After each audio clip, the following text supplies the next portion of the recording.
Well, maidir le téarmaí nua in san Ghaeilge inis agus beidir éad a mí nádartha nó ar chóirúin beidir fáilte chur rompú.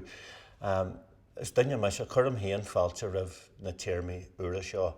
Agus ar bhealach beidir go muinn sin le mar stadas mar fólamúir mé héan agus duine dólam an teanga ag fiche blion díos. Mar an dóid nó am héan gach fácail atá agamsa is téarma uair é. Is cuma má sé an fácail agus nó an fácail tá, síos go dtí an fácail téarmaíocht í héan. Ahan ácail atá agamsa is fácail uair, so chur me se fáilte rih na fáclaí baga sin ar fad, so níl íon leis go ormsa nó íon daicheal rih na téarmaí uair agamsa. So sin is dóithe má léamh héan ar sin. Tuigim san am céarna céan fá a mé beidir rins canserí dúhis daicheal rih na téarmaí uair seo.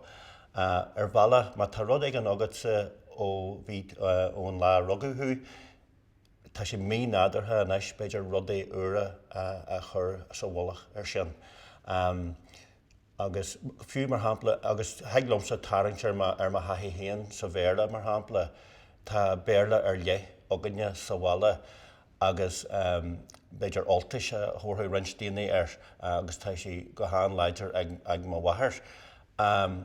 Agus beidir nach gurtha muid fáilte rih aon duine eile a géirí tríal a bhainte sin, nó beidir aon duine eile géirí fáclaí uair a haingteteach agus a choristeach an sin. Tuigim beidir nach teanga sin ach ar bhela tuigim na mochachain a bhainean le haon athrú ar sin. So ghlacam leis go bhfuil sé mí nádartha ag rins daoine, ach san am céarna sílim sa go bhfuil sé fíor hábhata mar tá an Ghaeilge le fuas agus forbairt. Mar agus is dóithe ag am éigean, fiú na seán áclaí atá ag daoine inis, ag am éigean a star na hÉireann, ba ácail uair é am éigean, níl an ach céan data ar tháinig sé isteach. Thug an Ghaeilge cuidhúir fáclaí isteach ón leidean, agus tá mé cinnte sin nuair a tháinig an fácail eaglaigh isteach gur fácail uair a bhí ón an tam sin. So níl an nach go bhfuil an data áthraithe agus is maithin rud sílamsa go bhfuil an próseas sin a go ré a gadaíocht agus a gcuid agus a cruthú fáclaí uair sa látá nniuán. In ámarí beidir nach méon rá thugcha faoi cuid de téarmaí atá ag teachtaiste, ní maith liom mar hampla an rud a bhí ar an tweeting seo agus cinneal a TV tweetáil.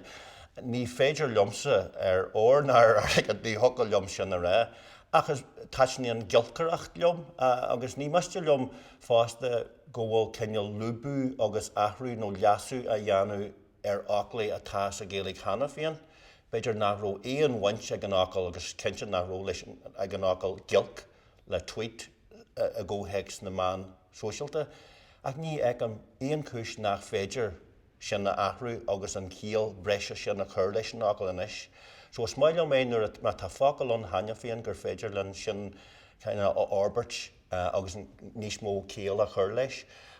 So is maith liom héan an próseas seo ar fad. Agus cumáile sin tá muid ag pléad rud é inis nach ró is nuair a bhí na Gael réim an Éireann an tam sin an tiidirlín an ríomhara agus an guhan cluiste agus rudaí an cheanneal sin. So tá fáclaí daí orainn don na rudaí seo. Do mar rudaí gur fáclaí béarla ar fad a dúsúide mar sin san chas sin, ní bhéh an Ghaeilge bhád a fáil bháise má bhfuil bheith sí buaite a bhaclaí béarla an sin.